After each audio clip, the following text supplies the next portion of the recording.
जय हिंद। दोस्तों, civil services prelims examination की डेट फाइनल हो चुकी है। काफ़ी दिन से कैंडिडेट्स इस बात के डायलेमा में थे कि डेट कब फाइनल होगी।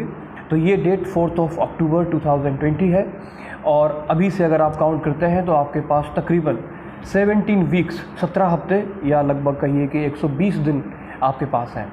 आपका काउंटडाउन अब चालू हो चुका है और एक एक दिन आपके लिए वैल्यूएबल है। आपको उसको कैसे प्लान करना है ये आपके लिए अब बहुत ज़रूरी है। नेचुरली आप जिस स्पेस में अभी तक पढ़ रहे थे अब आपको थोड़ा परिवर्तन करना होगा। दोस्तों, पिछले वीडियो में हमने डिस्कस किया था कि यूपीएससी प्रीलिम्स पेपर को किस तरह से अटेम्प्ट करें कि आप अपने अटेम्प्ट को मैक्सिमाइज़ कर सकें, मिनिमम गलतियां करें और आप अपने कट ऑफ को क्रॉस करें, क्योंकि ये बहुत ज़रूरी है। आपकी तैयारी बहुत अच्छी है लेकिन अगर आप प्रीलिम्स नहीं क्लियर कर पाते तो वो आपकी साइड लाइन हो जाती है सारी तैयारी। इसलिए कुछ इंपॉर्टेंट पॉइंट्स हैं जिनको अगर आप फॉलो करते हैं तो ये बहुत लाभदायक है आपके लिए। दोस्तों, आज का वीडियो शुरू करने से पहले एक बार जल्दी से पिछले वीडियो में हमने जो पॉइंट्स डिस्कस किए हैं उनको रिवाइज कर लेते हैं, रिकैप कर लेते हैं। उसके बाद फिर हम अपना आज का वीडियो शुरू करते हैं। दोस्तों, एग्ज़ामिनेशन शुरू होता है, आपको जब क्वेश्चन पेपर मिलता है तो उसमें जो इंस्ट्रक्शंस दिए होते हैं उनको आप एक बार ज़रूर देख लें।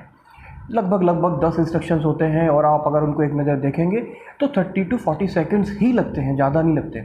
देखना बहुत ज़रूरी है क्योंकि अगर कुछ भी वेरिएशन हुआ आपकी एक्सपेक्टेशंस से तो आपसे गलती हो सकती है।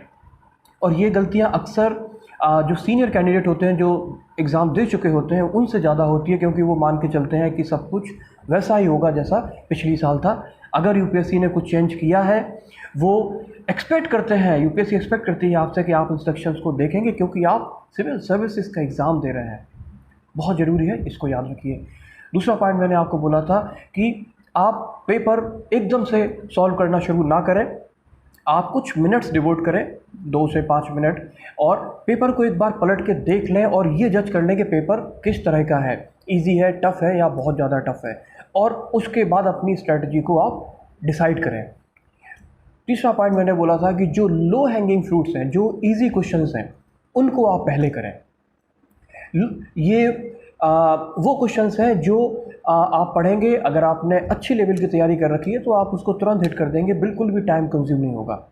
टाइम की मैं बात कर रहा हूं तो आपको याद रखना है कि आपको 120 मिनट में 100 क्वेश्चन करने हैं, यानी लगभग 72 सेकेंड्स आपके पास हैं एक क्वेश्चन को अटेम्प्ट करने के लिए। तो ये जो टाइम की गणित है ये आपके दिमाग में बराबर रहनी चाहिए।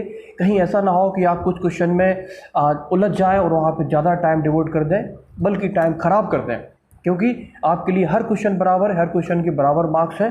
तो ऐसा ना करें कि आप एक क्वेश्चन को ज़्यादा टाइम दें, वो आपको बाद में नुकसान करेगा, आपकी चांसेस को अफेक्ट करेगा। दोस्तों, जो मैं लो हैंगिंग फ्रूट्स की बात कर रहा हूँ उसमें 2 कैटेगरी है। एक कैटेगरी है कि आपने पढ़ा, सीधा टिक कर दिया। दूसरी कैटेगरी है जिसको क्वेश्चन तो इजी है लेकिन आपको पढ़ने में और एसिमुलेट करने में थोड़ा वक्त लगता है, तो उसको आप अगले राउंड में करें।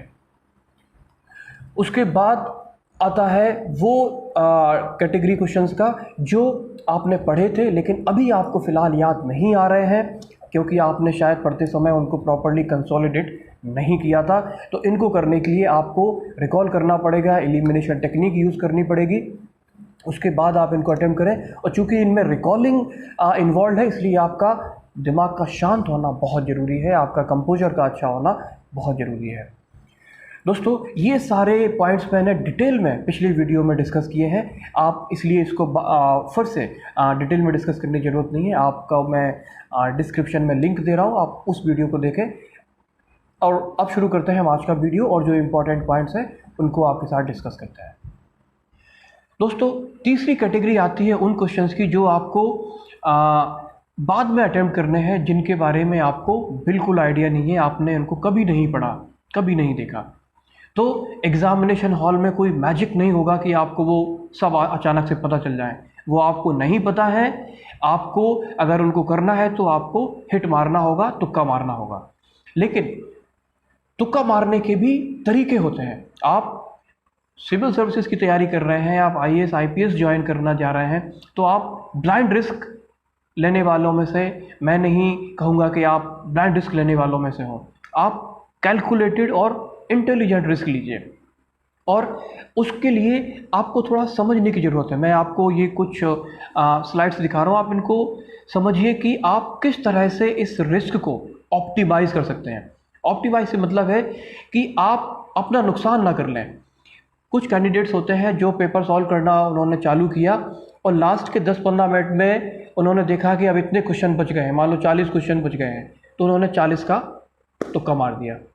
ऐसा कतई ना करें, क्योंकि बहुत ज़्यादा चांसेस है कि अगर, चूँकि आप नेगेटिव मार्किंग है इस एग्ज़ाम में, अगर मान लीजिए ज़्यादा नेगेटिव हो गए, ज़्यादा गलत हो गए, तो जो आपने अर्न किया है, जो क्वेश्चन आपने सही किए हैं, वो भी वो ले डूबेगा। तो आपको हिट मारने में, तुक्का मारने में थोड़ा अपने इंटेलिजेंस को यूज़ करना है। आइए इसको समझते हैं, इसको समझने की ज़रूरत है। सपोज़ करिए कि आपने जब अपने एग्ज़ाम्स की घर पे प्रैक्टिस की है या मॉक टेस्ट दिए हैं, तो आपको अपना कन्वर्जन फैक्टर का आइडिया हो गया है। कन्वर्जन फैक्टर का मतलब कि अगर आपने 100 क्वेश्चन अटैम्प्ट किए हैं तो आप 60 सही करते हैं या 65 सही करते हैं या 70 सही करते हैं, इतना आपको एक टेंटेटिव आइडिया आपके दिमाग में है। तो ये जो क्वेश्चन जिनमें आपको तुक्का मारना है, इस स्टेज तक आपको एक आइडिया होना चाहिए कि मैंने अभी तक कितने क्वेश्चंस सही कर लिए हैं। सपोज़ करिए कि आपने अभी तक 70 क्वेश्चन सही किए हैं और जो 21 क्वेश्चन है जो आपको नहीं आते हैं, इनमें आपको तुक्का मारना है। एक वर्स्ट पॉसिबल सिनारियो क्या हो सकता है कि ये पूरे 21 के 21 आपके गलत हो जाएं। तो अगर ये सिनारियो होता है और अगर आपने 70 क्वेश्चन सही किए हैं, तो 7 क्वेश्चन आपके हाथ से निकल जाएंगे, यानी आप 70 से 63 पे आ जाएंगे। अगर मान लीजिए आपने अभी तक 60 क्वेश्चन सही किए हैं और आपके 7 ये गलत हो गए 21 तुक्का मारने में, तो आप 60 से 53 पे आ जाएंगे। देखिए, अगर आप 70 पे थे और 63 पे आए हैं, तो सिविल सर्विसेज प्रीलिम्स के कट ऑफ के हिसाब से आप अभी बिल्कुल सेफ हैं, यानी कि 63,126 मार्क्स। यानी कि अगर आपने 70 क्वेश्चन सॉल्व कर लिए हैं सही, तो आप 21 क्वेश्चन का रिस्क ले सकते हैं, क्योंकि 21 में अगर 21 भी गलत हो जाएंगे तब भी आप 63 पे होंगे, और जो कि एक सेफ जोन है। तो आप यहाँ पे बिंदास होकर तुक्के 21 मार सकते हैं, क्योंकि आप खतरे में नहीं हैं। अब दूसरा केस डिस्कस करते हैं कि मान लीजिए आपने 60 क्वेश्चन सही किए हैं, आपने 21 तुक्के मारे और 21 के 21 गलत हो गए, तो आपके 7 क्वेश्चन आपके हाथ से जाएंगे, यानी आप 60 से 53 पे आ जाएंगे। 53 का मतलब हुआ 106 नंबर, यानी अभी भी आप लगभग टेंटेटिव जोन में हैं, सेफ साइड में ही हैं। आप यहाँ भी रिस्क ले सकते हैं, लेकिन 21 के 21 ना मारें तो बेहतर है। लेकिन अगर आपको लगता है कि आप सिर्फ 50-55 की रेंज में हैं और आपने अगर 21 तुक्के मार दिए, तो आप 55 से चले जाएंगे 48 पे, और 48 सेफ नहीं है, आप अनसेफ जोन में आ जाएंगे। दोस्तों, आप समझ रहे हैं मैं क्या कहना चाह रहा हूँ कि आपको कितने तुक्के मारने हैं, कितना रिस्क लेना है, वो इस बात पर डिपेंड करता है कि आप किस जोन में हैं और वर्स्ट पॉसिबल सिनारियो में आप कहाँ लैंड करेंगे। कहीं ऐसा तो नहीं कि आप कंपटीशन के रेस से बाहर हो गए। सपोज़ करिए कि आपने 55 क्वेश्चन सही किए थे, 55 का मतलब हुआ 110, आप बिल्कुल सेफ जोन में हैं, लेकिन ये रिस्क लेने के चक्कर में, तुक्का मारने के चक्कर में आप चले गए 48 पे और आप रेस से बाहर हो गए। ये नहीं होना चाहिए। और इस चीज़ को और समझने के लिए आप इसको देखिए, केस 1 में मैंने लिया है कि आपने 21 क्वेश्चन के मान लीजिए गैस वर्क किया और आपकी किस्मत इतनी ख़राब नहीं है कि आपने 21 मारे, 21 के 21 गलत हो गए। मान लीजिए आपके 11 सही हुए और 10 गलत हुए, तो 10 गलत हुए यानी 3.33 का लॉस होगा। इफेक्टिव आपका गेन हो गया 7.67 का। केस 2 में है कि आपके 6 सही होते हैं, 15 गलत हो जाते हैं।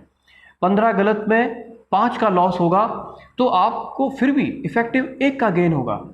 लेकिन अगर ये कॉम्बिनेशन हुआ जो केस 3 में मेंशन्ड है कि आपके 18 गलत हो गए और 3 आपके सही हुए, तो आपको 3 का लॉस हो जाएगा। दोस्तों, ये आप समझिए कि रिस्क तो आपको लेना है, क्योंकि ये क्वेश्चन आपको नहीं आते हैं, लेकिन आप कितना रिस्क लेने की कैपेसिटी में है, किस लेवल पे है, वो आपको उस सिचुएशन पे इवेल्युएट करना होगा, समझना होगा। मैं नहीं चाहूँगा कि आप उन कैंडिडेट्स की लिस्ट में आए जो क्या करते हैं कि पेपर सॉल्व करना शुरू किया और लास्ट के 10 से 15 मिनट में जितने क्वेश्चन बचते हैं वो उन सब में तुक्का मार देते हैं। ऐसा ना करें, ये बहुत रिस्की है और ये आपको शोभा भी नहीं देता। आप सिविल सर्विसेज की तैयारी कर रहे हैं, ये तो बिल्कुल ब्लाइंड हो गया, इसमें कोई इंटेलिजेंस यूज़ नहीं हुआ और आप अपनी एक एडवांटेजेस सिचुएशन से आप डिसएडवांटेजेस सिचुएशन में चले गए। आप हो सकता है सिलेक्शन की कगार पे थे और आपने गंवा दी वो सिचुएशन। तो दोस्तों, ये पॉइंट्स जो मैंने आपसे शेयर किए, इनको अगर आप ध्यान रखें तो आप क्वेश्चन पेपर को बहुत अच्छे तरीके से सॉल्व कर सकते हैं और हमेशा आप अपने कंट्रोल में रहेंगे। आपका जो कॉन्फिडेंस है वो बना रहेगा हर स्टेप में। आपकी जो नर्वसनेस है वो आप मैनेज कर सकते हैं, आपकी घबराहट नहीं होगी और आप एक बहुत ही स्मूथ तरीके से क्वेश्चन पेपर को सॉल्व करके निकल जाएंगे। पता है दोस्तों, मैं उम्मीद करता हूँ कि ये वीडियो आपके लिए हेल्पफुल होगा और मैं फिर से रिपीट कर रहा हूँ कि अगर आपको इस पूरे डिस्कशन में कोई पॉइंट अगर नहीं क्लियर हुआ है तो आप कमेंट बॉक्स में मेंशन करें और मुझसे आप उस पॉइंट की क्लैरिटी ज़रूर ले लें, आप समझ लें।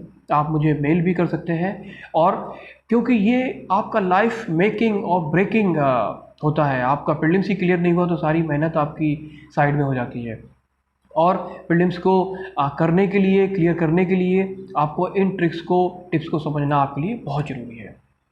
दोस्तों, मैं आपसे मिलूंगा अगली वीडियो में जिसमें मैं आपकी प्रीलिम्स की प्रिपरेशन से रिलेटेड कुछ पॉइंट डिस्कस करूंगा कि अब जब आपके पास एक लिमिटेड टाइम बचा हुआ है तो आप इसमें क्या करें और क्या ना करें, जिससे कि आपका ये टाइम ऑप्टिमाइज भी हो और आप मैक्सिमम इस टाइम का फ़ायदा उठा सकें। आपको किसी भी तरह का कोई डिस्ट्रैक्शन ना हो, किसी तरह का कोई भटकाव ना हो। दोस्तों, thank you very much for watching this video. Stay healthy, stay connected and best of luck for your exam.